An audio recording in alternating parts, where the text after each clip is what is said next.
Welcome dear rockers, कैसे हैं आप सभी। आज हम लेकर आ गए हैं एक स्पेशल मूवी जिसे once in a lifetime movie कहा जा सकता है, क्योंकि ऐसी मूवीज को कभी मिस नहीं करना चाहिए। तो मैंने सोचा थोड़ा इंट्रो तो जरूर देना चाहिए, क्योंकि इंट्रो सुनकर इस मूवी के लिए आपका इंटरेस्ट घटने के बजाय बढ़ जाएगा। मूवी का हीरो एक जंगल में रहता है, ठीक है। वो अपने बच्चों को भी वहीं पर बड़ा करता है, उनको बाहर की दुनिया दिखाता ही नहीं, लेकिन उन्हें सर्वाइवल ट्रेनिंग बहुत बढ़िया देता है। कैसे शिकार करना है, किस तरह पकाना है, मेडिसिनल प्लांट्स क्या होते हैं, उनका इस्तेमाल कैसे किया जाए, इन सब चीजों की ट्रेनिंग वो जंगल के बीचों बीच अपने घर पर ही देना शुरू करता है। मतलब शारीरिक और मानसिक दोनों मायनों में वो अपने बच्चों को बहुत कुछ सिखाता है, और वो भी सिर्फ बुक्स के जरिए ही नहीं, प्रैक्टिकली भी। अब देखो, ऐसे में वो खुद को ऐसी सिचुएशन में पाते हैं जहां उन्हें जंगल से बाहर निकलकर शहर जाना पड़ता है। भाई, तो ये बच्चे किस तरह बिहेव करते हैं और आखिर में क्या होता है, यही सब कुछ बहुत ही नेचुरल और बढ़िया स्क्रीन प्ले के साथ दिखाया गया है 2016 में रिलीज हुई इस मूवी में, जिसका नाम है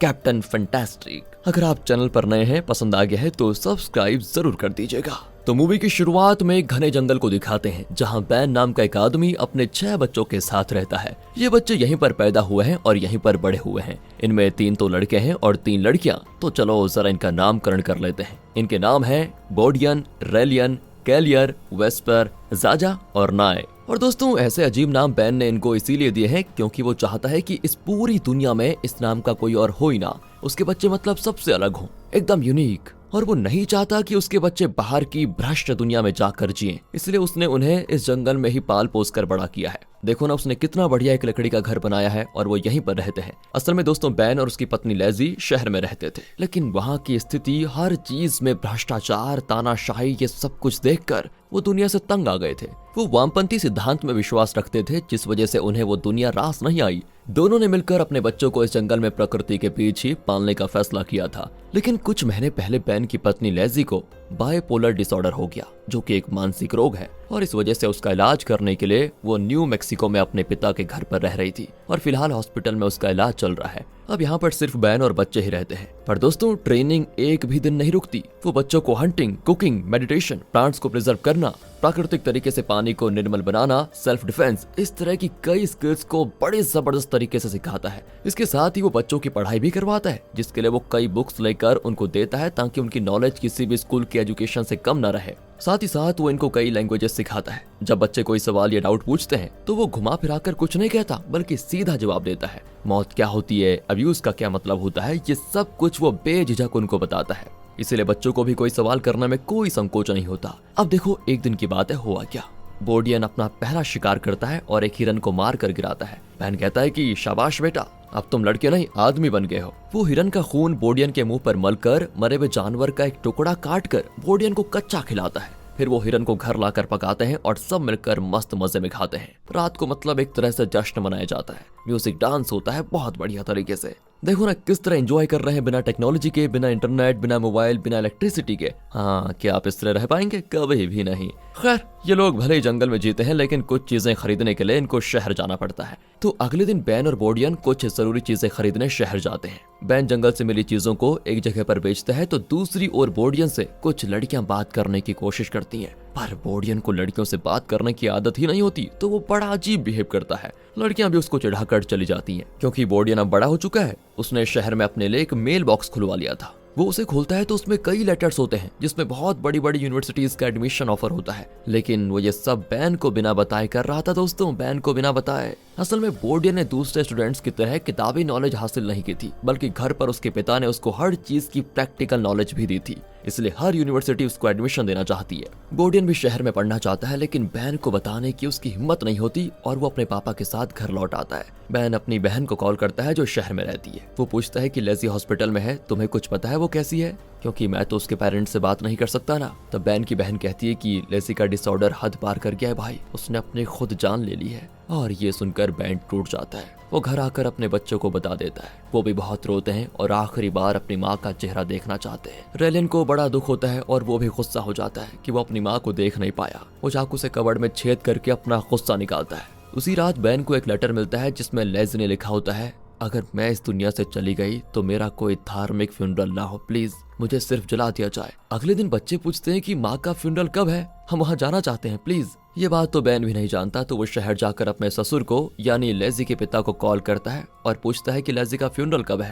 पर ससुर वो बुरी तरह डांट देते हैं इसको कि तुम्हारी वजह से वो जंगल में रहने गई और उसे ये खतरनाक डिसऑर्डर हुआ, तुम्हारी वजह से, उसकी मौत की वजह सिर्फ तुम हो और गलती से भी फ्यूनरल में मत आना, अगर आ गए तो तुम्हें जेल भिजवा दूंगा तुरंत। क्या करता बैन बताओ। वो फिर कॉल करता है तो सास कॉल उठाती है और कहती है कि बेटा आज से 5वें दिन फ्यूनरल है जो हम एक चर्च में करने जा रहे हैं। लेज़ी के पिता बहुत गुस्से में है, इसलिए अच्छा यही होगा कि तुम लोग यहाँ पर मत आओ। और जब ये बात बच्चों को बैन बताता है तो वो कहते हैं कि माँ नहीं चाहती थी कि उन्हें किसी भी धार्मिक तरीके से दफनाया जाए, हमें उनकी आखिरी इच्छा तो पूरी करनी चाहिए। चलिए माँ के शरीर को यहाँ लेकर उनकी इच्छा के मुताबिक उनको जला देते हैं। लेकिन दोस्तों बैन मना कर देता है कि उसके पेरेंट्स की मर्जी के खिलाफ हम ऐसा नहीं कर सकते। एंड उस रात बैन को सपना आता है कि लेज़ी उसको देखकर बहुत हंस रही है। लेकिन वो सुबह उठकर बाहर आता है तो देखता है कि बच्चे अपना लगेज तैयार करके बैठे होते हैं, क्योंकि सबने फ्यूनरल में जाकर लेज़ी के शरीर को लेकर आने का फैसला कर लिया है। लेकिन बैन फिर से साफ मना कर देता है और उन्हें पहाड़ चढ़ने की ट्रेनिंग देना शुरू करता है। सभी चढ़ रहे होते हैं लेकिन वो दुखी भी होते हैं कि माँ को नहीं देख पाएंगे। एक जगह पर रेलियन फिसल जाता है, लेकिन रोप की वजह से फिर कैसे भी करके वो बच जाता है। सिर्फ उसके हाथ पर चोट आती है। वो बैन को दिखाता है तो बैन कहता है मुझे क्यों दिखा रहे हो, तुम्हें कोई बचाने नहीं आएगा, तुम्हें खुद अपनी रक्षा करनी पड़ेगी बेटा।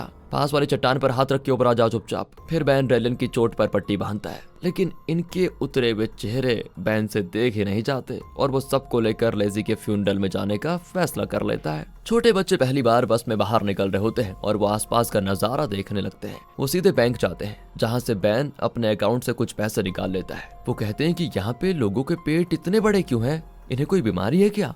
बैन उन्हें चुप कराकर वहां से बस में शहर की ओर लेके चलता है। तो होता ये कि अचानक इन्हें एक पुलिस की कार चेस करने लग जाती है। बैन गाड़ी रोककर अपना लाइसेंस वगैरह दिखाता है, लेकिन पुलिस ऑफिसर कहता है कि मैं इसके लिए थोड़ी ना आया था, तुम्हारी बस में पीछे की इंडिकेटर लाइट टूटी हुई है, मैं बस ये कहने आया था कि उसको ठीक करवा लो। वैसे आज ये बच्चे स्कूल नहीं गए क्या? तो बोर्डियन कहता है कि हम होम स्कूल्ड हैं। वो चौंक जाता है, लेकिन वहाँ कई सारी किताबें रखी होती है जिनको देखकर वो पूछता है तुम्हें क्या आता है बताओ। इस पर सभी मिलकर कोई क्रिश्चियन सॉन्ग गाने लग जाते हैं। वो भी कहता है कि ठीक है आगे मत गाओ, जा रहा हूँ मैं। अब यहाँ रास्ते में सभी को भूख लगती है। वो गाड़ी रोक देते हैं। तभी वेस्पर एक हिरन को देखती है और उसका शिकार करना चाहती है, लेकिन फिर वो अपना इरादा बदल लेती है। बैन पूछता है तुमने तीर क्यों नहीं चलाया?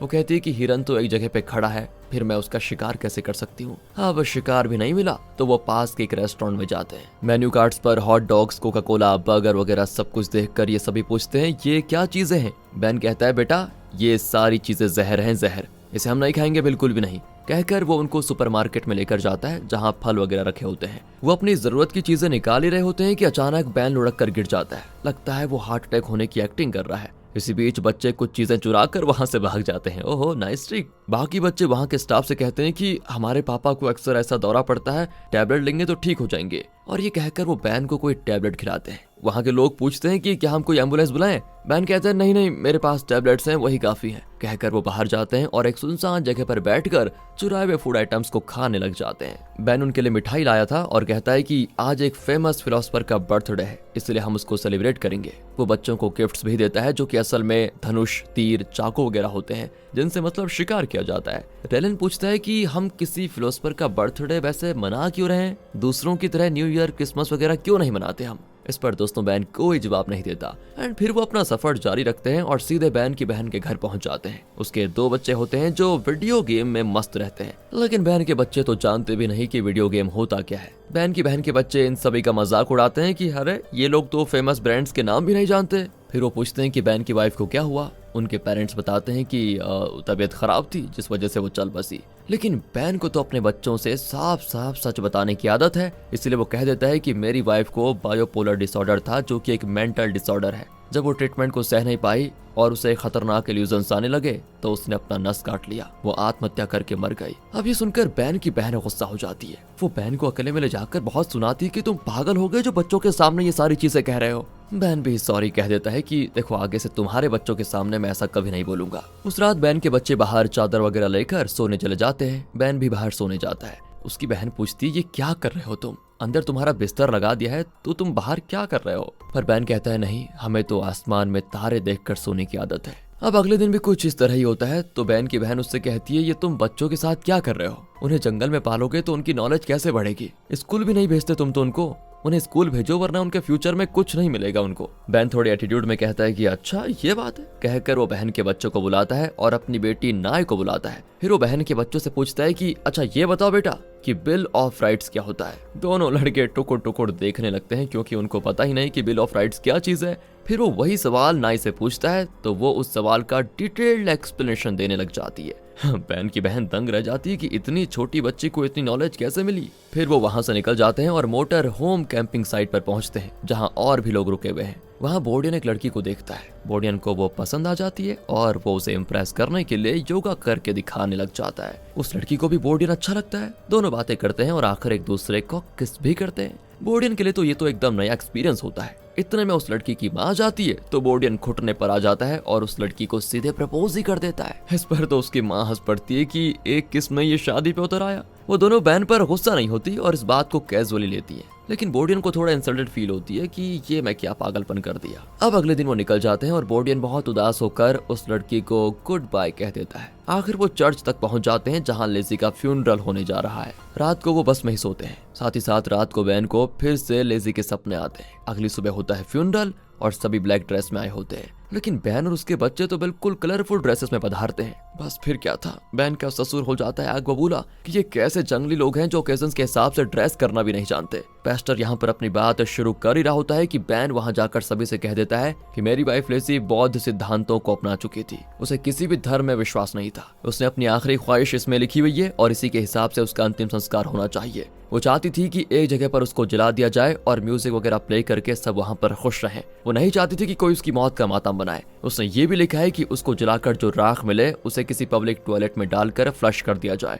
यही थी उसकी आखिरी ख्वाहिश और इसे मैं पूरा करके ही रहूंगा। भाई साहब, ससुर तो इतना गुस्सा हो जाता है कि वो अपने आदमियों से कहकर इन सभी को बाहर निकाल लेता है, लेकिन उसे अपने पोते पोतियों से प्यार होता है। वो बाहर आकर बैन से कहता है कि तुम ना एक घटिया आदमी हो। मेरी बेटी की तो मत मारी गई थी जो तुमसे शादी की उसने, और शादी करके क्या हुआ, वो मर गई। ये बच्चे तो मेरे घर आ सकते हैं लेकिन तुम्हें मैं अपने घर में रहने की इजाजत नहीं दूंगा। बैन भी चिल्ला देता है कि अच्छा ये मेरे बच्चे हैं, आपके घर नहीं आएंगे ये, कहकर वो सबको लेकर बस में निकल जाता है। दोस्तों, आगे लेजी की बॉडी को दफनाने के लिए कार में लेकर जा रहे होते हैं। बैन उनको रोकने के लिए आगे निकलने की कोशिश करता है पर बच्चे कहते हैं ऐसा मत करो पापा, पुलिस आपको अरेस्ट कर लेगी। बैन भी एक जगह पर रुक जाता है। बहुत परेशान होता है बेचारा। उस रात रेलन बोडियन से कहता है ये सब पापा की गलती है, उन्हें हमें जंगल में कैद करके रखने का कोई हक नहीं है, तुम ही कुछ करो यार भैया। अब बोडियन को भी बैन पर गुस्सा आ जाता है और वो अपने बैग से कुछ लेटर्स लेकर बैन के पास जाता है। ये यूनिवर्सिटी से आए हुए एडमिशंस लेटर्स होते हैं। बैन खुश होता है कि इतनी बड़ी बड़ी और अच्छी यूनिवर्सिटीज बोडियन को एडमिशन देना चाहती है,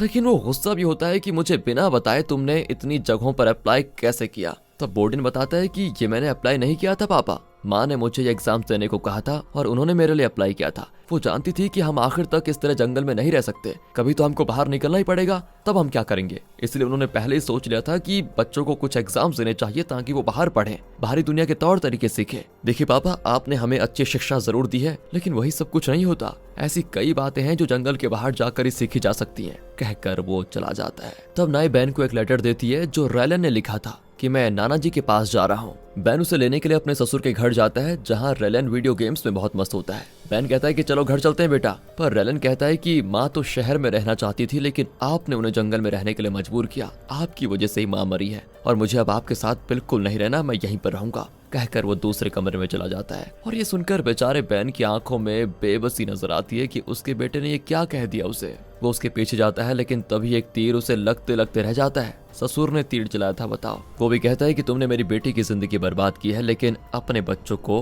कुछ ढंग का नहीं सिखाया तुमने, उन्हें तुम वेपन्स गिफ्ट कर रहे थे हैं? सुपरमार्केट में चुराना सिखा रहे थे बताओ। बैन भी कहता है कि वो भी एक तरह का एक्सपीरियंस होता है। तब उसके ससुर कहते हैं कि अच्छा, जब रेलन के हाथ में चोट लगी थी तब तुमने ये क्यों कहा कि तुम्हें बचाने कोई नहीं आएगा? ये क्या नाप शनाप सिखा रहे हो बच्चों को तुम? देखो अब रेलन का ख्याल मैं रखूंगा, तुम यहाँ से जल्दी निकलो वरना पुलिस को बुला दूंगा। इतने में बैन वहाँ से बाहर तो निकल जाता है लेकिन वो किसी भी तरह रेलन को साथ लेकर जाना चाहता है और अपनी बेटी से कहता है तुम किसी तरह ऊपर चढ़कर जाओ और रेलन को कन्विंस करके नीचे लेकर आ जाओ। वो भी ऊपर चढ़ने लग जाती है लेकिन फिसल कर नीचे गिर जाती है, उसको बहुत चोटें आती है एंड उसे तुरंत हॉस्पिटल लेकर जाना होता है। फिर वहाँ डॉक्टर कहते हैं कि इसे चोट तो आई है लेकिन लगता है इसकी हड्डियां बहुत ही स्ट्रांग है, क्योंकि बताओ एक भी हड्डी नहीं टूटी। कोई और बच्चा इस तरह गिरता तो जरूर पैरालाइज हो जाता। ये वाकई अजूबा है। चलो ये जल्दी ठीक हो जाएगी, टेंशन मत लो। अब ये सब कुछ देखकर बैन को लगता है कि मुझे बच्चों को ना जंगल में रखना ही नहीं चाहिए। एंड वो फैसला करता है कि वो बच्चों को अपने ससुर के घर छोड़ देगा, जहाँ वो बाहरी दुनिया के तौर तरीके सीख कर और बढ़िया इंसान बन जाएंगे। बच्चे भी नाना जी के साथ बड़े खुश दिखते हैं, जिसको देखकर बैन की भी खुशी का ठिकाना नहीं होता। अब दूसरी ओर बैन की सास उसको लेज़ी के कुछ लेटर्स दिखाती है, जो उसने तब अपने पेरेंट्स के लिए लिखे थे जब वो जंगल में थी। उसने लिखा था कि मम्मी पापा आपको जंगल में आने की जरूरत नहीं है, बहन मेरा बहुत अच्छे से ख्याल रखता है। हमने अपने बच्चों के लिए जंगल के अंदर एक नई दुनिया बसाई है। मुझे पता है कि ये आम समाज के तौर तरीकों के खिलाफ है, लेकिन आप देखना मेरे सभी बच्चे एक दिन बहुत बड़े फिलोसफर्स बनेंगे। इतने इंटेलिजेंट है वो, इसका कारण सिर्फ और सिर्फ बैन है। मैं यहाँ पर सच में बहुत खुश हूँ। और ये सब कुछ पढ़कर बैन की आंखें भर आती हैं। वो सोचने लगता है कि जंगल में रहना मेरा फैसला था और जरूरी नहीं कि बच्चों को वही पसंद आए, इसलिए मुझे ये उनकी मर्जी पर छोड़ देना चाहिए कि वो शहर में रहना चाहते हैं या जंगल में। एंड वो बच्चों से कहता है कि तुम यहीं पर रहो बच्चों, अच्छे से पढ़ो और अच्छा फ्यूचर बनाओ। पर बच्चे कहते नहीं पापा, हम यहाँ नहीं रहना चाहते। जरा इस घर को देखिए, इसमें 20 लोग आराम से रह सकते हैं, लेकिन यहाँ रहते कितने लोग हैं? सिर्फ दो लोगों के लिए नाना जी ने इतनी बड़े जगह पर कब्जा करके रखा हुआ है और इतना बड़ा घर बनाकर रखा हुआ है। बताओ फालतू में, ये बहुत ही गलत है पापा, हमें ऐसी दुनिया में नहीं रहना बिल्कुल भी। लेकिन अब बैन कहता है मेरे कई फैसले गलत भी हुए हैं बेटा। अगर मैं तुम्हारी माँ को जंगल में नहीं लेकर गया होता तो शायद सच में वो आज जिंदा होती, और मैं तुम लोगों को खोना नहीं चाहता। इसलिए तुम यहीं पर रहो और नाना जी की बात को मानो। वो अपने ससुर से भी कह देता है कि बच्चों का ख्याल आप ही रखिए, मेरी वजह से उनकी लाइफ खराब नहीं होनी चाहिए। कहकर वो अकेले ही बस लेकर जंगल की ओर निकल जाता है। रास्ते में एक जगह रुककर वो अपने बाल वगैरह काट कर शेविंग कर लेता है, फिर एक जगह बैठकर अपने बच्चों को याद करता है। लेकिन बच्चे उसका पीछा करके यहाँ तक पहुंच चुके होते हैं। वो हंसते हैं कि पापा आपके बिना तो हम कहीं रह नहीं सकते, और ये क्या हुलिया बना के रखा हुआ आपने। रेलिन कहता है कि पापा मुझे आपसे नफरत नहीं है, मैं आपसे बहुत प्यार करता हूँ, लेकिन माँ जब हॉस्पिटल में थी तो आप कम से कम हमें उनसे मिलने तो लेकर जा ही सकते थे, और आप जिद पकड़े रहे कि जंगल से कभी बाहर निकलना ही नहीं है। इसी वजह से हम माँ को जिंदा देख नहीं पाए। कहकर वो बेचारा रोने लग जाता है, और बहन को भी एहसास हो जाता है कि उसे इतना कठोर नहीं होना चाहिए था। वो अपनी गलती के लिए माफी मांगता है और रेलन को गले लगा लेता है। फिर वो कहते हैं कि पापा चलो माँ की आखिरी ख्वाहिश पूरी करते हैं। अब उसकी ख्वाहिश कैसे पूरी होगी? वो भी कहते हैं पापा दफनाया ही तो है, उन्हें निकाल भी तो सकते हैं। बहन भी हंसता है और फिर सब मिलकर कब्रिस्तान जाते हैं। वहाँ लेज़ी के मृत शरीर को निकाल कर वो अपने साथ लेकर जाते हैं। फिर एक झील के पास उसके ऊपर उसकी मनपसंद चीजें रखकर उसको जला देते हैं। जब चिता जलती है तो वो म्यूजिक बजाकर डांस करते हैं, वैसा ही जैसा लेज़ी चाहती थी। और जब चिता जलकर राख हो जाती है तो उसे लेकर वो एयरपोर्ट जाते हैं और वहाँ एक पब्लिक टॉयलेट में उसको डालकर फ्लश कर देते हैं। इस तरह वो लेज़ी की अंतिम इच्छा पूरी करने में सफल हो जाते हैं। कट करके कुछ दिन के बाद दिखाते हैं कि वो फिर एयरपोर्ट आए हैं, लेकिन इस बार वो बोर्डियन को नामिया भेजने आए होते हैं, जहाँ एक बड़ी यूनिवर्सिटी में उसको कॉलेज एडमिशन मिला हुआ है। एंड उसके भाई बहन भी पूछते हैं कि यार यही जगह तुमने क्यों चुनी? बोर्डियन कहता है कि पता नहीं, आंखें बंद करके मैप पर हाथ रखा और आंखें खोली तो नामिया पर मेरा हाथ था, बस मैं फिक्स कर गया कि यहीं पर आना है। बोर्डियन को सेंड ऑफ करके वो वापस आ जाते हैं, लेकिन अब वो जंगल में नहीं रहते, बल्कि जंगल और शहर के बीच एक गांव में जाकर बड़े खुश रहते हैं। और इसी के साथ ये मूवी यहाँ पर खत्म होती है। क्यों, सुपर्ब लगी ना ये मूवी? अगर पसंद आई हो तो कमेंट करना बिल्कुल ना भूलिएगा। वैसे इस जनरेशन में एक भी दिन फोन के बिना रहना तो बड़ा मुश्किल हो गया है। फोन छोड़िए, इलेक्ट्रिसिटी के बिना रहना तो नामुमकिन है। क्या वैसे आप इस तरह कभी मतलब सोचिए, कर पाएंगे आप सर्वाइव? नहीं, मुझे नहीं लगता। कमेंट में बता दीजिए आप। मिलते अगली वीडियो में। अच्छा लगा हो एक्सप्लेनेशन तो लाइक कीजिए, चैनल को सब्सक्राइब, ध्यान रखिएगा अपना, and finally thanks for watching.